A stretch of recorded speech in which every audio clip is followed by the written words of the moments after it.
All right, good morning, everyone. Welcome to part 2 of the Arkansas P3 webinar series presented by Bernhardt. For those of you who are joining us again, welcome back. For those of you who are joining for the first time, welcome. Quick intros to get everybody up to speed. My name is Jeff Swan, and I will be the moderator today. I'm joined by 3 of my colleagues.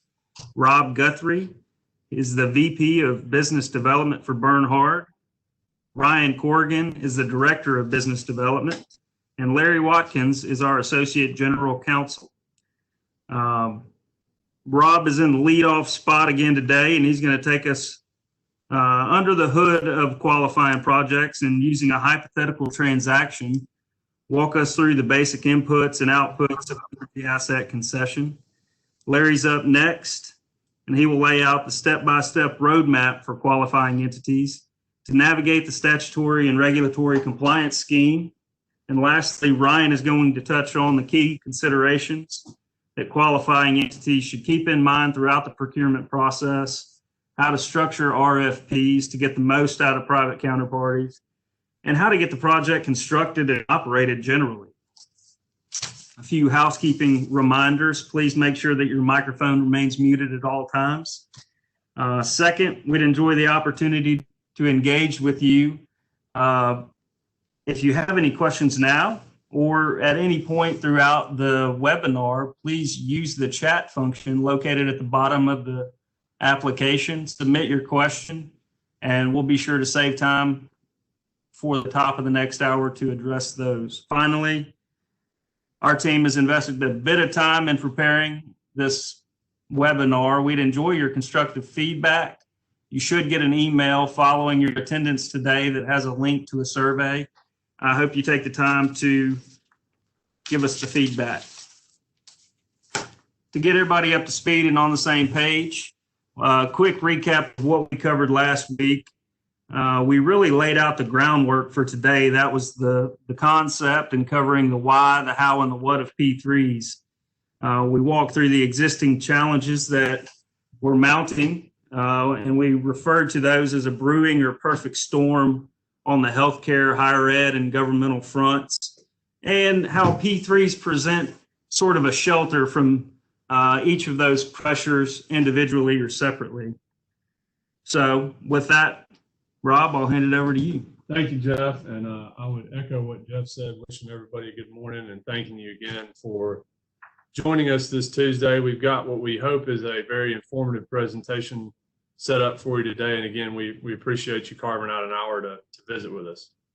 We spent a lot of time last week talking about P3 sort of in the abstract. We talked about the concept of P3. As Jeff said, we really hammered or emphasized the why question. Why does P3 make sense, particularly in this day and age and in light of COVID-19 especially? We figured this morning it was time to maybe turn the boat a little bit and talk about these transactions a little more concretely. And so that's what we're going to kick off with this morning. Ryan and Larry in a minute are going to talk to you or walk you through sort of the journey of a P3 transaction from both a procurement and a project nuts and bolts perspective. But before we talk about the journey, we thought we owed you maybe a little better description of the destination itself. So what is the reward at the end of the road that justifies the journey? Why would a state agency take the first step? We're going to get into that in a minute. Before we do, a little bit of recap from last week. Larry Watkins last Tuesday talked a little bit about what constitutes a qualified project under the new legislation and the new P3 program. This is by no means an expansive list that you see here on the slide, but it does represent some of the types of projects that are contemplated in the legislation. Vehicle parking facilities, so P3 parking arrangements, central utility plant facilities are certainly within the boundaries of the program. Hospitals, libraries, schools, educational facilities, correctional facilities, public buildings, and so on. Very important to remind everyone that these apply only to state-owned and operated facilities. So the legislation does not extend to cities or counties or K-12 school districts. So this list may be a little misleading without that disclaimer. When we say school, library, public building, hospital, we mean in the context of a state-supported or state-operated facility. Those are the only facilities that are fair game or are eligible under this program. All right, so we're going to assume, for the purposes of illustration, that we've got a university in Arkansas that we're creatively calling ABC University, that resides at 123 Arkansas Lane in Anywhere, Arkansas. So we want to be abundantly clear here that this is not based on any one specific Arkansas university. It's a straw man that we've built to try to more concretely illustrate the benefits of a P3 transaction. So some inputs, some very high-level inputs for ABC University. We're assuming they've got 3 million square feet. We're assuming that they have roughly 350 square feet per student, so that equates to about 8,000 in the undergrad enrollment. We're assuming that based on our experience in the higher education arena, it's certainly not beyond the realm of possible that a university of this size would have an energy savings opportunity upwards of $2 million. So we plug that in here. In other words, there's $2 million of energy waste, if you want to look at it that way, in the current budget for ABC University. And like many of their peers across the country, ABC University is facing a crippling deferred maintenance backlog, which we've calculated here or quantified here at $35 million. Again, nothing magic about that number. It's based on past experience, but it should be useful enough for this exercise. All right, so if you look at the next slide here, under the legislation and the program, ABC University has the following delivery methods available to it to address its issues and to seek shelter from the perfect storm that Jeff mentioned earlier. ABC can undertake an energy asset concession arrangement, which we're going to talk about more in a minute. They can look at a DBOOM concept, which is shorthand for design, build, own, operate, maintain, where a private operator might purchase outright their assets and then sell the capacity of those assets back to them. They could look at a sale leaseback, which is similar to a DBOOM, where they sell the asset outright to a private operator, and then the operator leases it back to them. They could look at a DB-FOOM, which is exactly like a DBOOM, except there's an F in it, and the F stands for finance, so sort of a first cousin to a DBOOM. They could look at an availability payment arrangement under which ABC University would only be obligated to make annual or quarterly payments to the operator in the event that the assets that the operator is operating are available. So it's kind of contingent on the availability. We've seen some transactions nationally that have sort of followed that blueprint. Probably the most notable is UC Merced, University of California, Merced. Or they could look at a leaseback, which is exactly like a sale leaseback, only it's a lease out to the private operator and then a lease back into the university. Again, not an expansive list here. There are other delivery methods that would also be eligible under the program, but these are probably the 6 that are most commonly used. For the purposes of this presentation, we're going to focus on the energy asset concession arrangement, and we'll talk a little bit about why we've selected that here in the next slide. Before we do that, very quickly, what is an energy asset concession? This is a transaction under which a private operator would approach ABC University and make an upfront payment to that university in exchange for the right to use and maintain and potentially renew ABC University's energy infrastructure over a period of time. Okay, it's an upfront payment in exchange for the right to use. It's another way of saying it's a lease. It's not an outright sale. But unlike a more traditional real estate lease where the lessee would make monthly payments to the lessor over the term of the lease, in this particular transaction, the lessee is going to make all the lease consideration, pay all the lease consideration upfront on day one of the deal. So functionally, it's going to feel very much like a sale. And in fact, from a tax perspective, it's more often than not treated or recognized as a sale. And we'll talk more about that in a second too. Another important distinction before we move on and jump back to that real quick is that the assets that we're talking about here, when we say energy infrastructure, are assets specifically that produce or distribute chilled water or steam. So for the purposes of the illustration we're going to show you in a minute, that's the assumption we're operating under. Is that ABC University would lease its assets under an energy asset concession arrangement, and we're defining assets as assets that either produce or distribute chilled water or steam. Ryan Corrigan in a minute is going to talk to you about all the different variables and considerations that a university or a state-supported entity should very thoughtfully consider before they enter into one of these transactions. But here are a few variables that ABC, now that they've selected an energy asset concession, is probably going to want to think about before they take any meaningful or formal steps forward.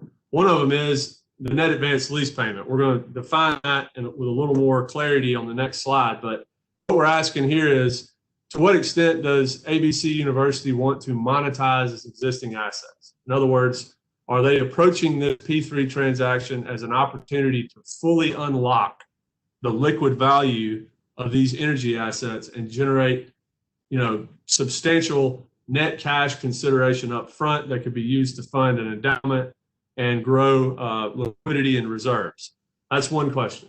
Another question is what's the term? Obviously, the term has a lot of implications on the cap renewal and deferred maintenance costs over the life of the transaction.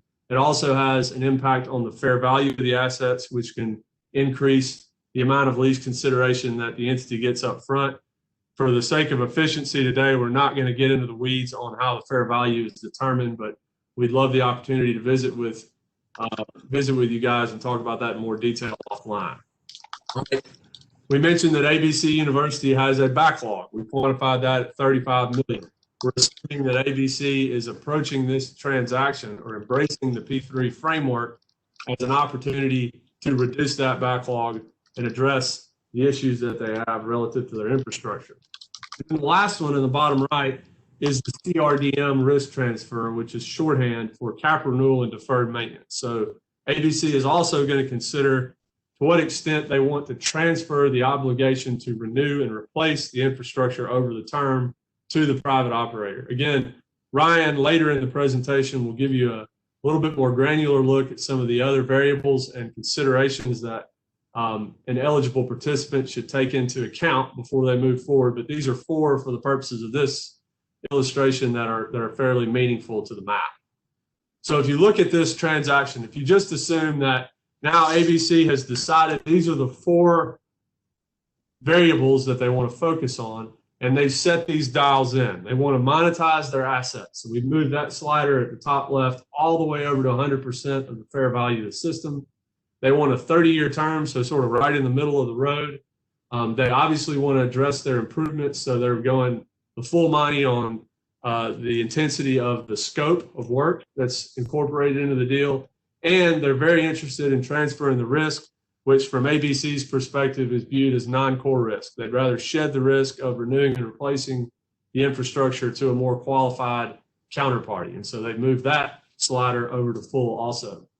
If you just look at the impact here, again, high level numbers here, using the inputs that we looked at on the earlier slides, this transaction gives them the ability to address the $36 million in immediate improvements. These are developer funded improvements. They're not improvements that are financed by the university, and they're structured to be recognized as off balance sheet. We'll talk more about that in a second too. But probably most important, or equally important, is the fact that because they decided to unlock the value of these assets and fully monetize them, they've realized $93 million in net lease consideration.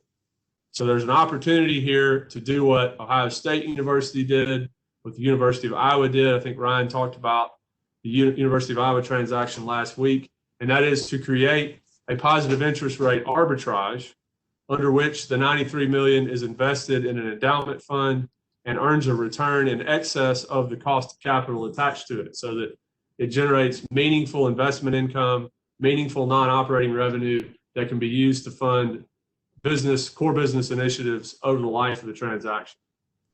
If you just look at the numbers using some relatively middle of the road assumptions about the amount of energy savings that the improvements would generate, you get an outcome here of about $1.2 million in year one cash flow, and an even bigger number in terms of the bottom line impact. So the excess of revenue over expenses, which can also be sometimes is looked at as net asset increase, is $5 million. So the $5 million takes into account the operating or the non-operating revenue from the endowment, and also any avoided interest expense that may be capitalized on as a result of the transaction. So that's a 30-year term with a fully monetized approach. If you just change the knobs a little bit and you assume that ABC wants to keep all these other assumptions constant or variables constant and just changes the term to a 50-year term, you can see the impact on the net lease consideration and the numbers below it. So still the same scope of improvements, $36 million in immediate improvements, so we're addressing the backlog. But now, because of the longer term, we have a higher fair value. And again, that's a subject perhaps for another day, but we're happy to get into that with you folks if you want to. 125 million, so it went up from 93 to 125, about $30 more million in cash. That yields a higher year one cash flow of 2.4 million and a little bit bigger excess of revenue over expenses impact, bottom line net income impact. Okay, so just to give you, that's just again a straw man hypothetical example to illustrate the impact that these transactions can have. We talked very little about this last week. I think we basically hinted at it, but one of the most common and very understandable, I wouldn't say objections, but sort of feedback we get from the tax exempt world is, why would I want a taxable private operator's capital? I've got an A credit rating, I'm tax exempt, the treasury yields, the MMD yields are at all-time lows. I can borrow money very cheaply. Why do I need your money, which is going to be more expensive? And on the surface, that assessment is dead on. It's accurate. Taxable debt is more expensive than tax exempt debt. But what the analysis fails to consider is the benefits of the transaction that are all woven together to generate a net out-of-pocket, end-of-the-day effective cost of capital that outperforms the customer's incremental borrowing rate. So if you look at the far left, if you just assumed that the private operator funded the transaction with a blend of debt and equity, again, the assessment is correct. The private operator would have a higher cost of capital than the customer's incremental borrowing rate, which is characterized here by the heavy blue line you see at the top. But it doesn't consider leveraging strategies that the concessionaire or the private operator might deploy to lower the cost of capital, meaning optimizing the amount, the mix or the blend of debt and equity. It doesn't consider the fact that the output of the assets may be eligible to be shared with multiple parties, depending on where ABC University is located, which would spread those fixed costs of operation over a wider rate base and dilute the cost, which would be a benefit, obviously, to the university or the state agency. It doesn't consider bonus depreciation. So under the new TCJA, the Tax Cut Jobs Act from 2018, these types of transactions are now eligible for bonus depreciation under, I think it's section 168K of the Internal Revenue Code. So there's a substantial amount of after-tax benefit that the concessionaire or the private operator can realize early in the term. Those benefits can then be shared back with the tax-exempt customer, who obviously would not be able to take advantage of them in a business-as-usual scenario. Also, the energy savings that we talked about in this particular example, $2 million a year, generate significant return, internal rate of return for the university, which helps lower that cost of capital even deeper. And you get the net rate at the end of the day that, again, outperforms the tax-exempt borrowing rate. So wanted to take just a few minutes to address that. I wouldn't call it a myth, because I think it's on its surface very true. It's an intelligent response, but it doesn't really look deep enough under the hood to get the right answer. All right, and so I think we talked a little bit, just wrapping up here last week, about sort of the four pillars of a P3 transaction. But if you look at the ABC University example, these are the main benefits. It gives the ability, number one, to monetize assets. So depending on the term that we looked at earlier, the university was able to raise $93 to $125 million in net lease consideration that it can invest at its discretion, which helps bolster their day's cash on hand, potentially preserve their credit rating or maybe even enhance it.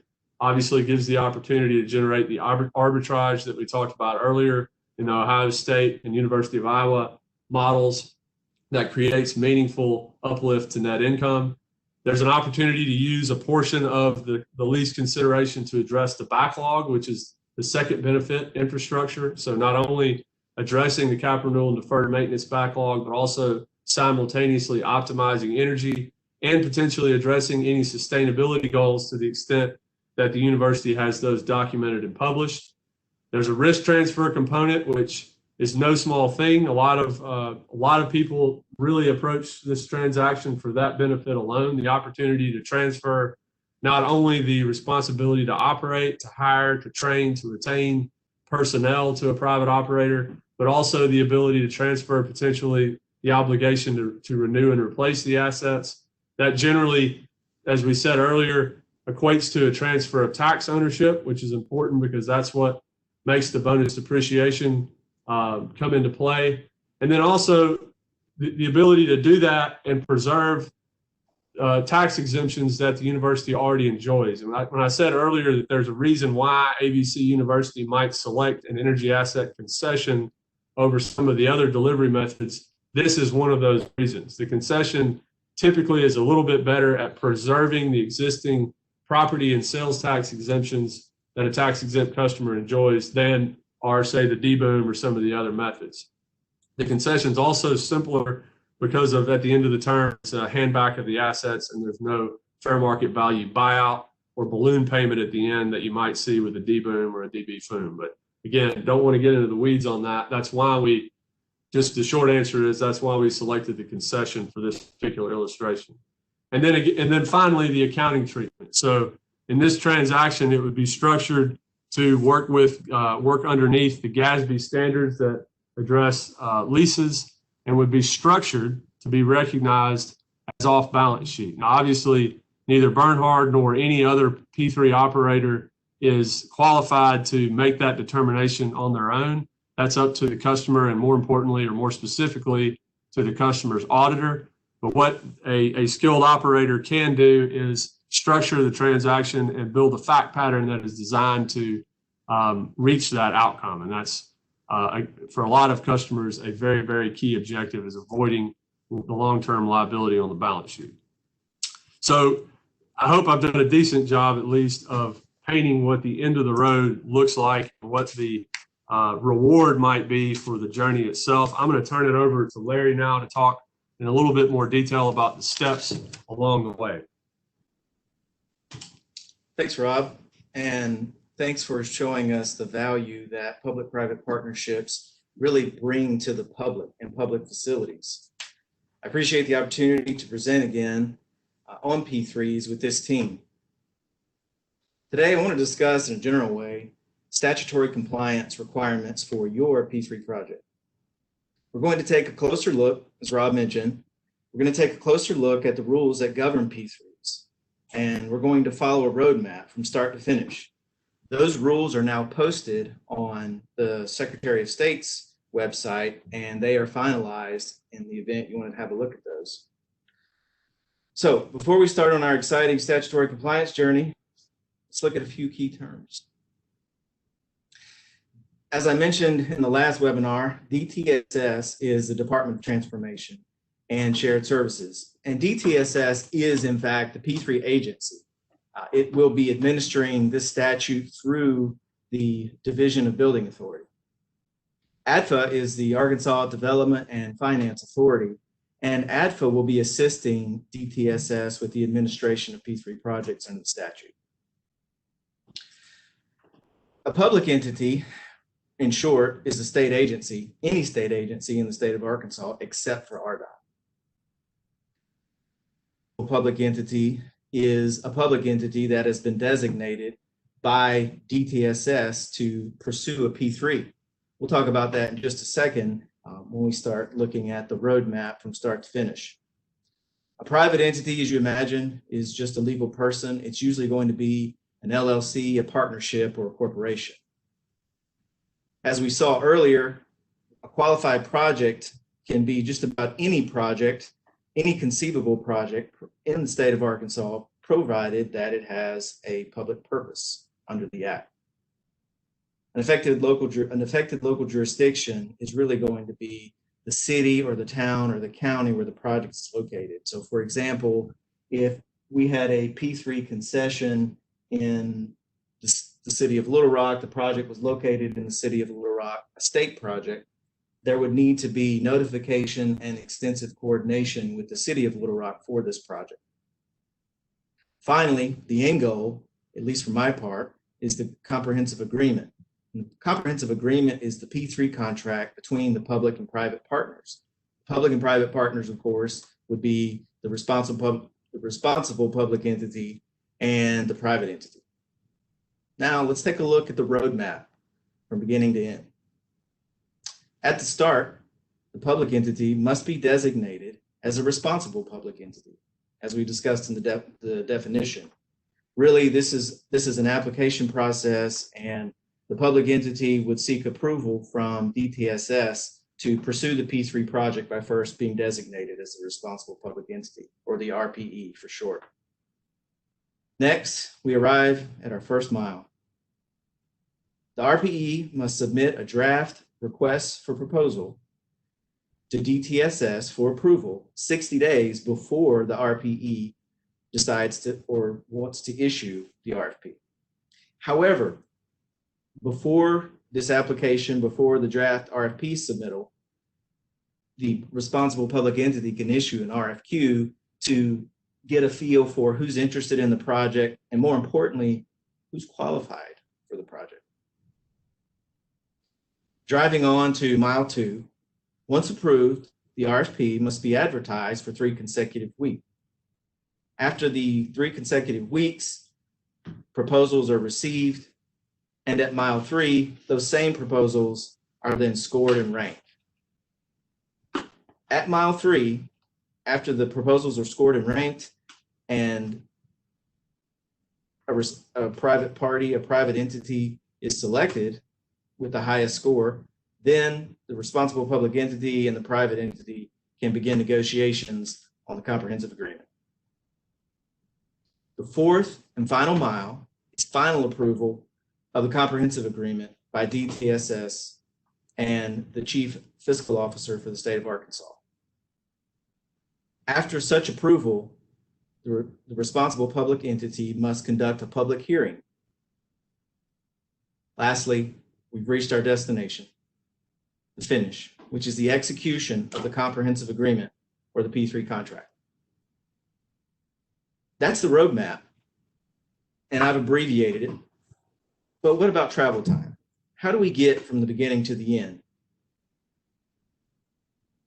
In Rule 9, DTSS has provided a timeline for statutory compliance. I won't read this right off the slide, but what I do want to point out is that there are 2 time frames. On the left, you see the standard time frame, and on the right, there's an expedited time frame from beginning of the process to the end. The short version of it is the maximum time for a P3 project statutory compliance is 14 months. That's taking the greatest amount of days under the standard time frame. So the longest amount of time under these published guidelines is 14 months. The shortest amount of time that you can execute a project under the statute and under these rules, under the expedited time frame, is 7.5 months. So roughly half. So if you look at the maximum amount of time under the standard time frame and versus the expedited time frame is roughly half of the standard time. Now that you've completed our exciting statutory compliance journey, Ryan will discuss a number of considerations for you during your P3 project development. All right, thank you, Larry. So as Larry kind of walked you through that long and winding road of statutory compliance, I'm going to try and walk you through this process from the perspective of ABC University. And what we have done is broken that process down into kind of 5 steps here. So Larry, again, he touched on all of the statutory requirements for a responsible public entity. And in this section, we want to assume that ABC University has received that designation and is now going to proceed from the RFQ stage through the end of this, through the end of the term, right? Oftentimes, public agencies that are interested in pursuing a P3 transaction get stuck at the starting line. They kind of can't get off top dead center. They don't necessarily know what to do first to begin this process and move towards a successful P3 transaction. And my objective here is to show that the pieces of a P3 transaction, the pieces that make up a P3 transaction are all very similar to existing agreements and contracts that public agencies have previously negotiated. This process, it simply lumps them together into a single transaction. And so to go back again to kind of recap, right, we have ABC University, and they're looking to tackle $35 million of a deferred maintenance backlog. And again, this is a university that has been sitting inside the perfect storm we talked about last week. Increasing cost, increasing complexity associated with their energy infrastructure, yet decreasing revenue streams coming from the state, an inability to further raise tuition levels. So they're sitting in this perfect storm. They want to tackle a $35 million deferred maintenance backlog. And they know that they need a partner to help them, right? So they're looking at a P3 transaction to leverage private sector financing, to transfer some risk associated with this deferred maintenance backlog in their energy infrastructure, hopefully adopt some new and innovative technologies, and they will fix their life cycle cost for the next 15 to 50 years through this P3 transaction. So we've listed some key considerations here. And as I kind of previously stated, there's nothing in a P3 transaction that a university has not already encountered, right? Such as a long-term operations and maintenance agreement, design-build agreements, qualifications, or proposal-based selections. But a P3 transaction, it pulls all of those pieces into what can be described as kind of a shotgun approach here, right? So you have, as Larry mentioned, a maximum of 14 months to get married for the next 15 to 50 years with your private partner. And I want to stress the term partnership here, right? Because successful P3 transactions are true partnerships. I don't want to go through the full list here, since we will be publishing another article that will go into greater detail of each of these key considerations. But I do want to take a moment to highlight just a few kind of important aspects when it comes to each of these key considerations. The first being that each of these key considerations, it's kind of like a game of whack-a-mole, right? When you address one, it often impacts another. An example of this would be what Rob kind of talked about at the top, right? So the interaction between scope of work, the length of the term, and the repayment model.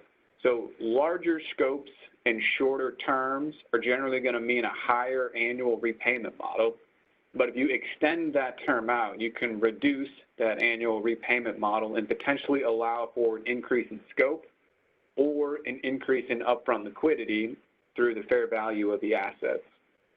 The second item that I kind of want to talk about is that this is an outcome-based delivery method. So this is not a pure specifications listing for your project. If you think back to what we talked about last week with the first known P3 transaction in King Baldwin's Castle, that was very specific. That was a specifications-based approach.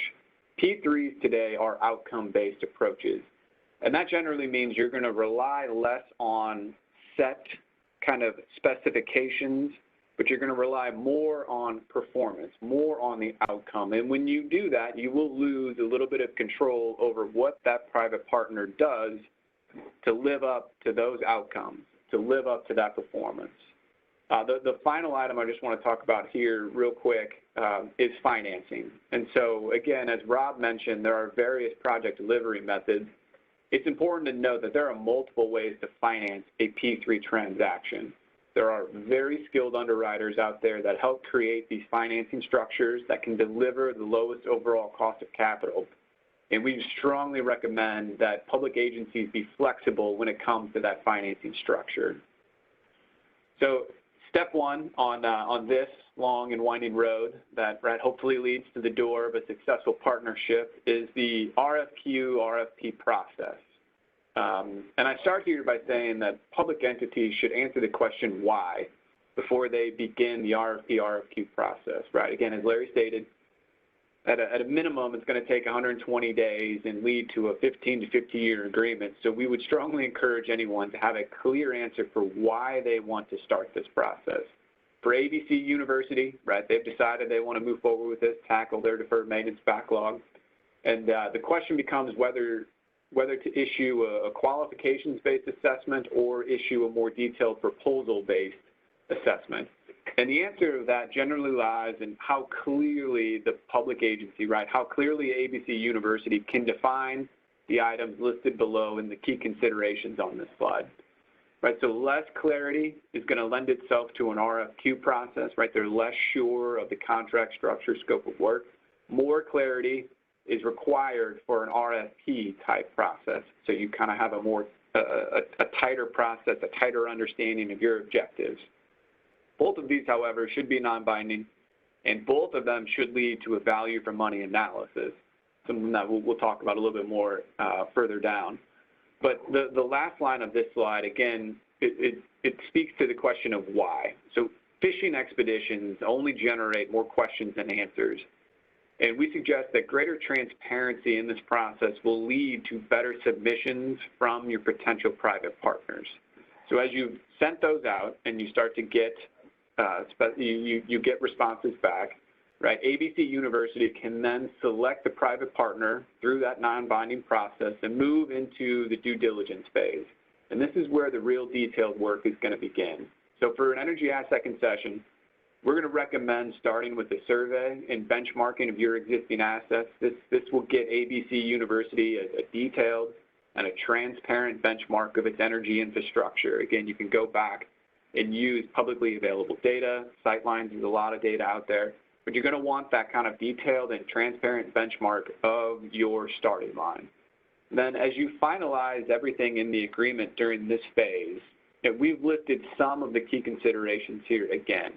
Right, how much risk you ultimately want to transfer to the private partner, and that's going to get negotiated right now. What KPIs will be used to determine if the partnership is going well or if the private sector partner is not in compliance. This is a very important item. At what date the private partner assumes responsibility for the operations of the energy infrastructure, the commercial operations date, and how will this partnership function for the next 15 to 20 years, something that is heavily influenced by the governance structure. All of that here will lead to the comprehensive agreement. All very important items, and each of them could probably be another series of webinars in and of themselves, but we want to lead you down this road. So so once ABC University has final approval and that comprehensive agreement, they can move into design and construction. So when you talk about tackling a $35 million deferred maintenance backlog, it sounds like a daunting task, right? But given all that upfront work, this point on the long and winding road should actually move pretty smooth, right? Because ABC University, they now have an established timeline, somewhere between 1 and 3 years. They have an established contract structure, a project team, and very important again, the KPIs to ensure everything is running well. There are 2 items in the design and construction process that I want to highlight before we kind of move on and make sure that ABC University is aware of. And the first being a full understanding of liquidated damages. So LDs, as they're sometimes referred to, are a great tool to ensure that the private partner is living up to their end of the agreement, but ABC University needs to understand what they are expected to deliver in terms of a working environment. Things like utility outages, construction delays, large events such as graduation can cause delays and be something that the university imposes on the private partner, and that can greatly diminish the impact of LDs. So understanding what's mine versus what's yours in terms of responsibility associated with liquidated damages is very important. The second item we want to note is scope creep, right? We would strongly recommend that ABC University structure this agreement to allow for a certain amount of scope creep, right? You want to be aware that it's there, but you do not want to avoid it. But you want to be able to allow for scope creep without compromising the intent of that comprehensive agreement. Again, you've spent potentially 14 months negotiating that comprehensive agreement. You don't want to have to come back around and start all over again. And one of the examples I often talk about in this phase is if you're running new utilities on campus, potentially running a new steam main between two buildings. As you open up a trench, there's going to be about 15 other items, utilities, that would like to be placed inside that trench. And given that you've got this team mobilized, you want to be able to gain some efficiencies and allow other utilities to be run in that trench without compromising the structure of this agreement, right? So you want to be able to run Ethernet as you're potentially running that new steam line from building to building. These are things that maybe you're not going to be aware of as you negotiate the comprehensive agreement, but you want to be able to include it during the design and construction phase. Nothing that any public entity in the state of Arkansas is not intimately familiar with already.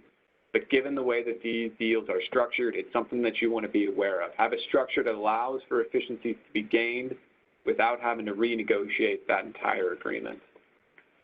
So, Brett, once the easy part is over with, the design and construction, you now move into, right, ABC University is going to go into the longest portion of its new partnership, the 15 to 50-year period where the private partner is now responsible for operating and maintaining the newly upgraded energy infrastructure. So this is the portion of the agreement that can generally cause a lot of tension at the start because it's going to deal with existing employees, right? Those employees that are currently operating and maintaining the energy infrastructure. This should not, however, be the case, right? Not least of which because of the requirement for no loss of state jobs. But as somebody that has traveled around the United States and seen multiple different central plants, I can tell you I have not stepped into a central plant that wasn't operated by somebody who learned steam in the Navy and is perpetually 3 years from retirement. So these are operators that are essential to any private partner, and we've identified 3 of the more common methods by which public sector employees can transfer over to the private partner. The first being a lease agreement, so that employee essentially stays as a public sector employee and the private partner leases them. It could be a direct hire, right? They put their University of Arkansas hat down one day, pick up their Bernhardt hat the next day, and there's kind of one example there, a direct hire. Or you can have a hybrid approach, an approach that you lease these employees for a certain period of time because they do more than just operate that energy infrastructure. So they're very common methods, very kind of seamless ways to transfer that over. And what we have seen is that the private sector often brings certain benefits that the public agency cannot afford, such as new training, right, new opportunities for advancement, ways to kind of move up. No private partner can operate these systems without that institutional knowledge associated with those individuals who have operated these plants for sometimes 20 to 30 years. But again, I've listed 2 additional items to think about during this phase below there. Those are the measurement and verification and asset replacement requirements. And I'll touch briefly on measurement and verification. As the state of Arkansas should be very familiar with M&V through their previous energy savings performance contracts requirements. But this is an essential component of any P3, and we would say that the M&V needs to be a transparent, and more importantly, it needs to be a real-time measurement and verification. This is not something that should be argued over once a year during a true-up period. Again, this is how the public entity will hold the private partner's feet to the fire and is very important to the process. It should be real-time and it should be transparent. And that brings us, hopefully, right, to the end of ABC University's long and winding road here. And the end of the term is going to trigger a number of important items. We mentioned first here the handback requirements, and we would strongly recommend to ABC University that they avoid any handback situation which may require a buyout or a balloon payment provision. So again, last week I talked about the University of Iowa, and that agreement is structured such that the university is going to owe the concessionaire a lump sum payment for all unamortized capital expenses at the end of the term. This is projected to be just over $200 million, which is quite a hefty sum that we believe could have been avoided through a better contract structure. So some other items to be aware of at the end of term include contract extension provisions, right? Namely how you extend the partnership if everything is going well without having to restart that entire process. The residual value of these assets, that's something that can have major tax consequences. And then also how to handle the transfer of employees and data that the private partner has collected over the past 15 to 50 years. So as we talk about that, and I know that we have covered a lot of material in these two sessions, I want to impress upon everyone that has joined us that these agreements are not some kind of albatross, right? Not some type of insurmountable task that only the large entities can pursue. These are partnerships that are available to anybody that sits on that list of approved public entities. And we strongly, though, recommend that anybody interested in a P3 consult the proper professionals. We've listed a few of them here. Bernhard is obviously set up to help our clients work through these agreements, especially the technical components. But I encourage any entity looking at a P3 to reach out and engage in a conversation about the benefits. This is not something that will be successfully completed through a fishing expedition. So as you kind of look out, be sure to answer the question of why. Why are we interested in P3? Consult the right professionals and spend the time to understand what KPIs you want to use to evaluate your partner on a daily basis. I could offer up my wife as a consultant to help with that. She's very experienced with daily evaluations. But as you go through that, what we would say is trust the process. Trust the process that the state has laid out, and trust that partner. Trust the partnership structure that you have agreed upon. So with that, I'll turn it back over to Jeff and kind of provide a wrap up here. I appreciate that, Ryan, and I think you provided a succinct summary as I can provide. I want to thank my teammates for 2 hours of material. I won't even attempt to summarize all of the brain power that's gone into this information in these PowerPoints. I hope, if anything, that you've learned something along the way. You have perhaps understood the compelling events that are out there if you weren't already aware of them, and see P3s as a more flexible or viable solution to some of the problems that you're facing now or in the future, and that there are subject matter experts available to you all along the way. So with that, we'll turn to questions.